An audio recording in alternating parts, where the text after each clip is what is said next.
Okay. Hello guys. नवेश कौशिक। तो कुछ लोगों की काफ़ी कुछ क्या एक्चुअली काफ़ी लोगों का ये बहुत सारा प्रॉब्लम आ रहा था रिसर्च पेपर में। तो रिसर्च पेपर में बहुत सारे इश्यूज आ रहे थे, like how to go about it. So ये एक मेरी मासूम सी कोशिश है बाय नाम का इंजीनियर, जितना भी मेरा ज्ञान है, जितना मेरा नॉलेज है, try to put in this PPT. तो इससे आई थिंक थोड़ा सा एक ब्लूप्रिंट सा मिल जाए या आपको दिशा मिल जाए कि कैसे करना है, how should you guys go about it. I may be wrong somewhere, I may be incomplete somewhere, but these are already the shortcomings of this video. I would say that out loud right now. That's my disclaimer. So अभी से अगर आपको कुछ भी लगता है तो then please feel free to text me।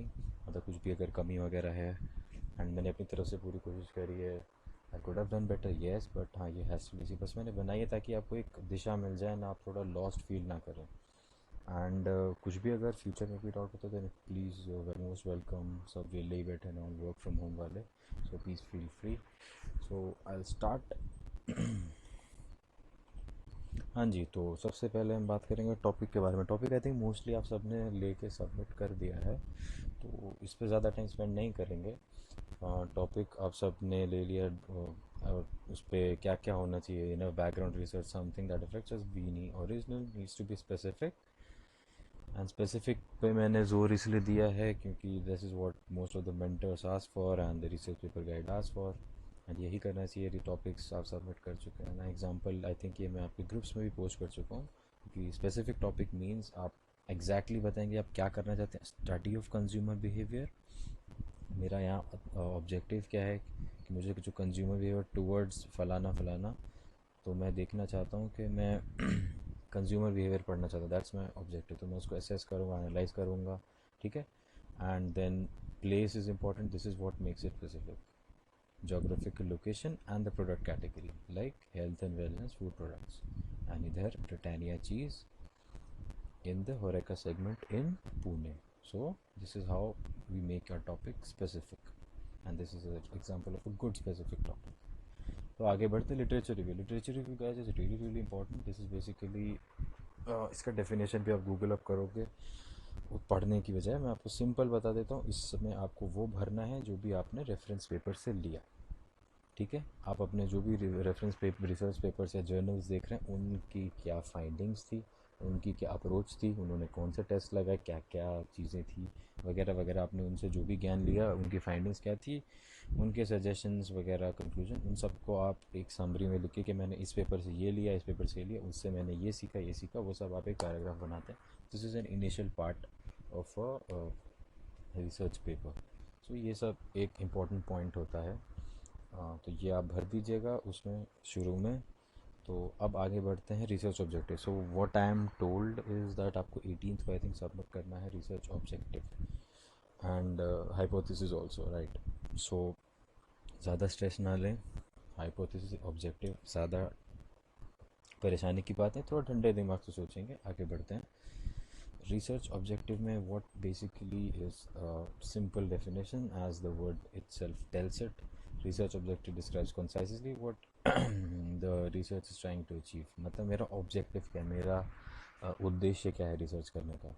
It they summarize the accomplishments of a researcher and wish to what a researcher wishes to achieve through the project and provide direction of the study। कि कोई भी era वगैरह न तो वगैरह और XYZ person अगर वो उस ऑब्जेक्टिव को पढ़े, ठीक है, तो उससे पता चल जाए कि बंदा का ऑब्जेक्टिव क्या है, वो इस प्रोजेक्ट में या इस रिसर्च पेपर में क्या करने वाला है, ठीक है। एंड जब हम रिसर्च ऑब्जेक्टिव लिखते हैं, वो एक रिसर्च क्वेश्चन को जन्म देता है, it gives birth to research question, ठीक है। तो रिसर्च ऑब्जेक्टिव का कुछ एक एग्जांपल लें, अगर टू एग्जामिन, ये एक ऑब्जेक्टिव अगर मान के चले, to examine the attitudes of Pakistani students towards the learning of English as a second language. If we see here, तो ये मेरा ऑब्जेक्टिव है, ठीक है। तो मैं यहाँ क्या करना चाह रहा हूँ, मैं एटीट्यूड्स को एग्जामिन करूँगा, कैसे डेटा कलेक्ट करके, उन पे स्टेटिस्टिकल टेस्ट लगा के, मैं डेमोग्राफिक से कंपेयर करके, एट्सेट्रा एट्सेट्रा, मैं ये सब देखना चाहता हूँ कहाँ, पाकिस्तानी स्टूडेंट्स का लर्निंग ऑफ इंग्लिश। सो ये मेरा ऑब्जेक्टिव है। तो मेरा रिसर्च क्वेश्चन क्या बनेगा, what are the Pakistani students learning attitudes of English as a second language. मतलब ये जस्ट एक एग्जाम्पल है, you can look up many more examples online. अगर ये आपको समझ नहीं आ रहा है, ये जैसे मेरे को ये ठीक लगा तो मैंने यहाँ डाल दिया। May be wrong guys. Okay, now सबसे important primary and secondary objective. Objective दो तरह के होते हैं, ठीक। प्राइमरी ऑब्जेक्टिव कि मेरा बेसिक मकसद क्या है ये रिसर्च पेपर में, ठीक है। तो अगर मैं ये एक लेके चलूँ, मैंने यहाँ पे एक एग्जांपल लिया है। तो अगर मान लीजिए आपका रिसर्च का टॉपिक है to study and analyse the consumer buying behaviour और consumer subscription behaviour of O T T services in Pune region, ठीक है। ओ टी टी क्या होता है, I think most of you guys know. जो अमेजोन प्राइम, नेटफ्लिक्स वगैरह ये सब आप over the top subscription subscribe में लेते हैं ऑनलाइन देखने के लिए अपने कंटेंट को, वो ओ टी टी कहलाता है, ठीक है। तो दिस इज सो अब यहाँ पे हमारा रिसर्च वेरी है फाइंडिंग मोस्ट इन्फ्लुएंसिंग फैक्टर्स, ठीक है। तो अगर मैं ये करना चाहूँगा तो अब फैक्टर्स क्या रहते हैं जो हमारे बाइंग बिहेवियर को डिटर्मिन करते हैं, उनको इन्फ्लुएंस करते हैं। अगर किसी एफ का एग्जांपल ले तो पैकेजिंग होता है, प्राइस होता है, nutrition value, weight of the object, like उसमें कितना कंटेंट डाल के दिया, कितना माल डाल के दिया है, ये सारी चीज़ें होती हैं। न्यूट्रिशनल वैल्यू हो गया, health benefits, side effects, etcetera etcetera. तो ओ टी टी सब्सक्रिप्शन में अगर हम मान के चले क्या हो सकता है, number of screens, price, subscription plan, library की वैरायटी और availability, server, website design, app accessibility, etcetera etcetera, ठीक है। तो ये फैक्टर्स हैं, आई थिंक इट्स क्लियर। सो हम उन जो फैक्टर्स मैंने अभी 5-6 बताए, उन फैक्टर्स में से मोस्ट इन्फ्लुएंसिंग के कौन से सबसे ज़्यादा ज़रूरी, मतलब मोस्ट इन्फ्लुएंस कौन से सबसे ज़्यादा इन्फ्लुएंस करने वाले फैक्टर्स हैं, ठीक है। तो हम वो चेक कैसे करेंगे, स्टैटिस्टिकल टेस्ट लगा के, ठीक। वो हमारा बाद में आएगा। तो इसीलिए ये हमारा प्राइमरी ऑब्जेक्टिव है कि मैं ये टेस्ट लगाना चाह रहा हूँ, मैं ये फैक्टर्स देखना चाह रहा हूँ कि कौन से सबसे ज़्यादा इन्फ्लुएंसिंग फैक्टर्स हैं, एंड देन मैं उन पर आगे टेस्ट करूँगा। And coming to the secondary objective, to find the relation between the most influencing, and बुला लेते हैं, हाँ जी, to find the relation between most influencing factors and the age group. अब जब हम सर्वे लेते हैं तो सर्वे में डेमोग्राफिक्स भी रिकॉर्ड करते हैं, राइट। तो डेमोग्राफिक्स में क्या क्या होता है, नाम तो हटा दीजिए फालतू। उसके अलावा डेमोग्राफिक्स में हम क्या पढ़ते हैं, age, age basically age group है, वो भी हम बाद में आएंगे। Age group, occupation status, salary, yearly salary, education status etcetera, ये सब हमारे डेमोग्राफिक्स होते हैं। तो अब हम उसको कंपेयर करना चाह रहे हैं कि भैया ठीक है, मान लिया कि सबसे ज़्यादा इन्फ्लुएंसिंग फैक्टर होता है प्राइस एंड लाइब्रेरी साइज, ठीक है।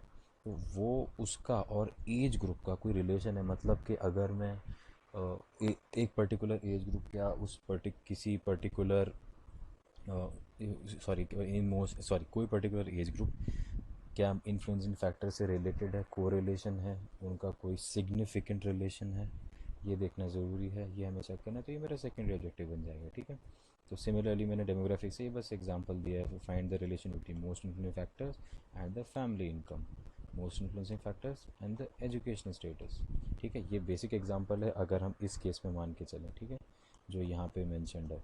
अगर आपका कोई और टॉपिक है तो वगैरह अगर आप मेंटोर से हेल्प ले सकते हैं या फिर मेरे से भी कभी पूछ लीजिएगा या और किसी सीनियर से। और अपने इंटरनेट पे रिसर्च तो इज़ ऑलवेज अवेलेबल, या फिर आपने जो भी रेफरेंस पेपर लिया है उसको रेफ़र करके, ठीक है। तो आई think most of it is clear. आगे बढ़ते हैं। Hypothesis, okay. सो हाइपोथेसिस, डरने की कोई बात नहीं है, एंड हाँ डर भी सकते हैं एक्चुअली, क्योंकि ये आपका स्टैट्स वाला भाई वापस आ गया है। अगेन हाइपोथेसिस ये इसलिए ज़रूरी है क्योंकि आपको उसमें स्टेट करना रहता है। हाइपोथेसिस में डेफिनेशन में जाऊंगा नहीं, स्टैट्स में आपने पढ़ा है एंड आई थिंक आप सब पास भी कर चुके हैं, तो इसमें ज़्यादा हम टाइम बर्बाद नहीं करेंगे, सीधा आप मेन पॉइंट पे आते हैं।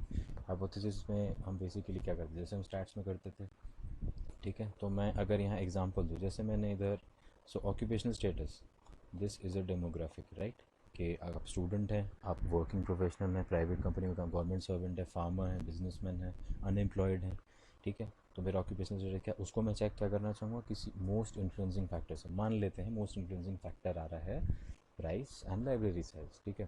तो मैं उनको चेक करूँगा, I will be checking them with the occupational status. How, by applying ANOVA for instance. ANOVA क्या देखता है, अनोवा का हमने हाइपोथेसिस क्या पढ़ा था, all means are equal, that is null hypothesis, at least one mean is different, that is the alternate hypothesis, ठीक है।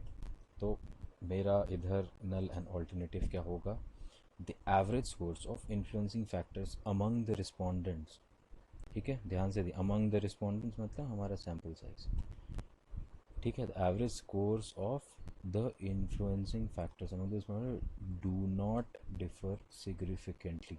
ठीक है, डू नॉट डिफर का क्या मतलब हुआ कि सिमिलर है, right.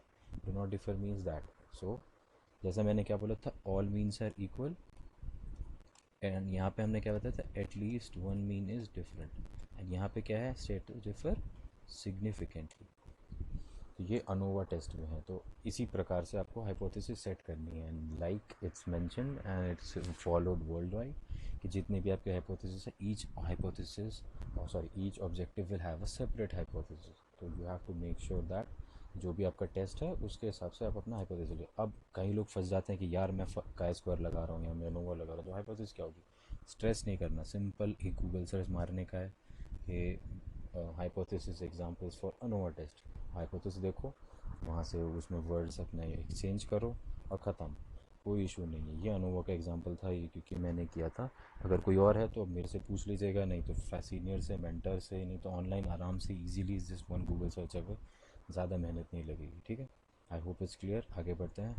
Hypothesis is very very crucial guys, this is how your research further goes on. अगर ये गड़बड़ हो गया, then those guys in the panel they really grill you and your actually research, whole research paper can go for a toss। ठीक है, तो आगे बढ़ते हैं।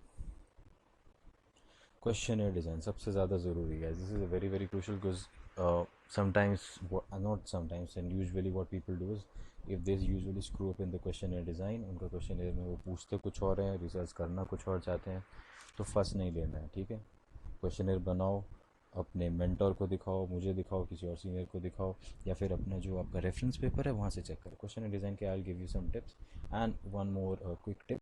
क्वेश्चनर बेसिकली कहाँ जाता है, जब लास्ट में जब रिसर्च पेपर की पूरी रिपोर्ट आप अटैच करते हो तो questionnaire goes in the appendix. Appendix में मतलब जब पूरी रिसर्च खत्म हो जाती है अपेंडिक्स के एंड में, यार हैंड राइटिंग के बारे में प्लीज़ कोई गाली मत देना, थैंक यू। तो अपेंडिक्स के एंड में आप ये देखते हैं, मतलब अपना वो मेंशन करेंगे कि ये मेरा क्वेश्चन है, तो जो मैंने इसमें यूज़ किया। ठीक है, आगे बढ़ते हैं। क्वेश्चन डिज़ाइन की कुछ टिप्स हैं। जो बेस्ट क्वेश्चन होते हैं उसमें they do not have usually more than 10 question, ज़्यादा भी रख सकते हैं, बट ऑब्वियसली ऑब्वियसली आप अगर ज़्यादा क्वेश्चन पूछ रहे हैं, if you are asking more question than you have to use the data on some test. अगर 10 से ज़्यादा स्किप करें then, otherwise if you have 10 or research requires more than 10, that's totally up to you, but ideally it should not be more than 10, because हम सबको पता है human behavior, we do not like filling large questionnaires। question should be clear, साफ सुथरे question जो easily समझ आ जाए, कोई परेशान ना हो, no open ended question. So this is really important. Open ended question में क्या होता है, data conversion gets really tough. So if someone ask what is your age, and then आप किसी को एक बॉक्स दे देते हो कि भैया एज डालो, तो आपको एक एक बंदे की एज नहीं लेते हैं, कुछ और ले ले कि what is your educational status. तो मतलब जब हम डेटा माइनिंग करते हैं या फिर डेटा क्लीनिंग करते हैं, क्लेंजिंग, तो अगर आप एजुकेशनल स्टेटस या आप क्या कर रहे हो, ग्रेजुएशन वगैरह, तो वो आप अगर किसी से फिलअप करवाते हो तो उसमें प्रॉब्लम आती है। आपको जब डेटा कन्वर्ट करोगे, जब आप टेस्ट अप्लाई करोगे, देन वो कन्वर्जन, सॉर्टिंग वगैरह बहुत इश्यूज आते हैं। ओपन एंडेड क्वेश्चंस के लिए एडवाइस है, इट कैन बी, हमारे सर ने बताया था, कुरेश मुचल्ला सर ने, कि it can be 10% of the total number of questions. तो अगर 10 क्वेश्चन है तो one question you can keep open ended. Usually what people do is open ended question usually becomes the name, we cannot actually count that, instead of name, open-ended question usually becomes suggestions or some any other factor which we missed out, that's it. So we can throw that in the suggestions box। no ambiguous questions जो confuse ना करें, and use of 5-point scale। जब हम Likert scale apply करते हैं, I hope आपने scales पढ़े होंगे, आगे भी हम कवर करेंगे। तो लिकर्ट स्केल जब हम अप्लाई करें या कोई भी स्केल, तो usually it should be a 5-point scale. So it is debatable actually कि कौन सा स्केल अप्लाई कर, मतलब कितने पॉइंट का स्केल होना चाहिए। यू वॉट सम पीपल से 7, सम पीपल से 5, but ideally it's suppose to be 5। ये थोड़ा डिबेटेबल टॉपिक है। सो वाई, अगर लिकर्ट स्केल में क्या होता है, आपने वो सब स्केल्स देखे होंगे ना कि यहाँ न्यूट्रल, अग्री, ठीक है, स्ट्रांगली अग्री, ठीक है, यार हैंड राइटिंग के लिए सॉरी, डिसएग्री, स्ट्रांगली डिसएग्री। ठीक है, तो जो 5-point स्केल होता है, तो अगर मैं इधर अप्लाई करूँ, अगर मैं डिसएग्री की तरफ हूँ, सेलेक्ट करता हूँ, तो this basically tells my inclinations towards मैं I have a negative connotation for that question और फैक्टर और एनी ऑफ द थिंग. तो दिस बेसिकली टेल्स मैं थोड़ा मेरा आंसर थोड़ा इस साइड इंक्लाइंड और स्क्यूड है. और अगर मैं अग्री करता हूँ या फिर स्ट्रांगली से अग्री करता हूँ तो मेरे लिए वो डिटरमाइन करना इजी हो जाता है. बट मान लीजिए अगर हम 7 पॉइंट स्केल कर रहे हैं और यहाँ पे स्ट्रांगली मान लीजिए instead of strongly agree this is somewhat agree and this is strongly disagree strongly agree sorry. And again इधर भी वही. तो बीइंग अ रिसर्चर और मार्केट रिसर्चर ये एक रिसर्च में माना जाता है. जब हम 7 पॉइंट स्केल में क्या हो जाता है वो डिटरमाइन करना मुश्किल है. इफ़ माई ऑप्शन और माई सिलेक्शन लाइज हेयर इधर तो it is close to neutral but not actually going towards totally towards disagreement of that particular question that is asked. So ये एक एम्बिग्विटी हो जाती है when you record the responses.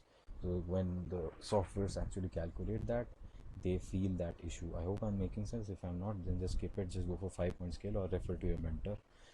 That's it. So just go for 5 point scale. इतना ठीक है. अब आगे बढ़ते हैं. That is question and design. So research object to question and design कैसे कि तो अगर मेरा रिसर्च ऑब्जेक्ट है to examine specific factors that influence people to walk in urban environments. ठीक है. तो डेटा सोर्स मेरा क्या होगा मेरा सैम्पल साइज़ क्या रहेंगे pedestrians obviously and drivers of motor vehicles. Mode of method interview and examples of questions. So questions please guys stupid वाले नहीं रखने हैं. अपने मेंटर से कंसल्ट करना है. ऑनलाइन देखना है इधर उधर देखना है. सैम्पल रिसर्च पेपर देखना है. What makes it more likely for you to walk. तो इस क्वेश्चन के अंदर हम 4-5 ऐसे वो दे सकते हैं फैक्टर्स या ऑप्शंस और उनसे सेलेक्ट करवाएंगे या फिर रैंक करवाएंगे. ठीक है. तो ऐसे हमें पता चलेगा. तो ये सब हम कर सकते हैं. वॉट प्लेसेस और routes do you are most क्या है ये वॉट प्लेसेस और routes are you most likely to walk etcetera etcetera. तो ये आप पढ़ लीजिए पॉज करके एक बार में आपको समझ आ जाएगा. सो नथिंग रॉकेट साइंस है ईजी. आगे बढ़ते हैं. सो types of scales. So nominal ordinal interval ratio आपने ऐसे पढ़े हैं.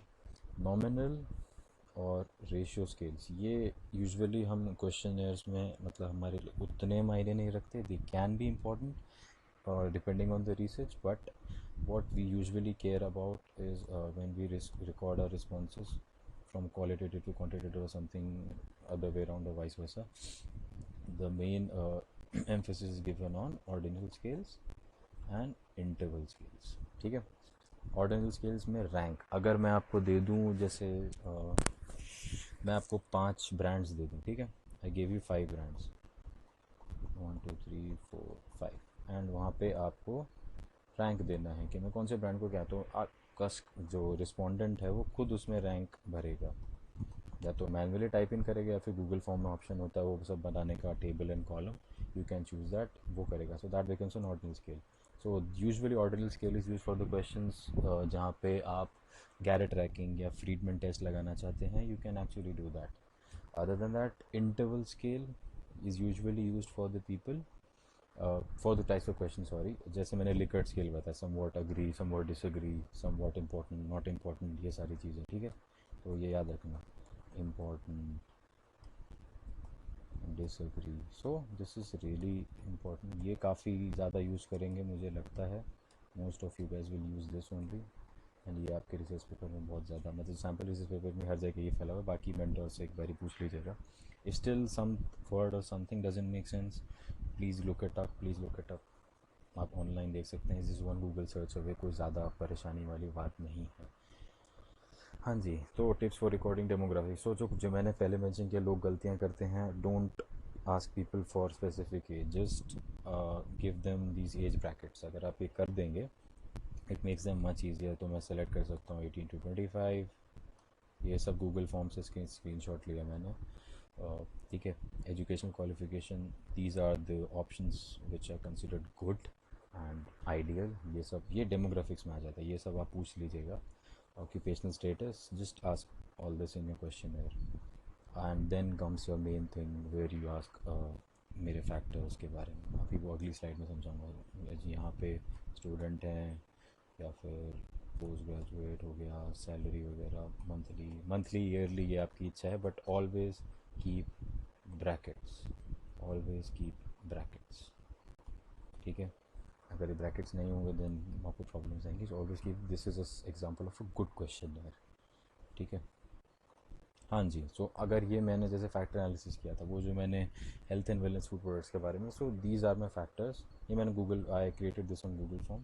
सो like I said, this is a Likert scale, very unimportant, not important, neutral, important, very important. So again a 5 point Likert scale, ये मेरा neutral point हो गया। अब हर एक के लिए अलग अलग रिस्पॉन्स होगा। Here are my factors and here is the response which I person require the person. And जब भी आप क्वेश्चन करें, मैंने क्या कहा था, clear, please indicate the importance of following factors file buying health and wellness food products like protein, flax seeds, chia seeds, जो भी है क्वेश्चन। तो ऐसे एक क्वेश्चन रहे, उसमें इंस्ट्रक्शन रहे and the factors, everything is clear. कोई बेवकूफ़ आदमी भी इसको, जो पढ़ा लिखा अगर अंग्रेज़ी पढ़ना जानता है तो वो इसको आराम से भर सकता है, ठीक है। नो इश्यूज़ है। आप यहाँ पे रिस्पॉन्सेज भरेंगे अलग अलग, एंड ओनली वन आंसर पर रो, वगैरह वगैरह वगैरह, ऐसे भर दिया, ठीक है। एंड इसके बाद हम आगे मैं बताऊँगा क्या करना है। सो दिस इज़ वन एग्जाम्पल। हाँ जी, कन्वर्जन ऑफ डेटा, यहाँ बहुत सारे लोग फंसते हैं। कन्वर्जन ऑफ डेटा की आप टेंशन मत लीजिए। जब हम गूगल फॉर्म में रिस्पॉन्स रिकॉर्ड करते हैं, Google form automatically converts it into an Excel response sheet. Just download that into Excel and then there is a conversion which takes place when we assign numbers to all this responses. उसका एक separate video है, वो मैंने description में मैं link डाल दूंगा, please go through that. वो मैंने बनाया था for my batch in our earlier days when we wrote the research paper. So we look up और देर आर मेनी अदर जुगाड्स।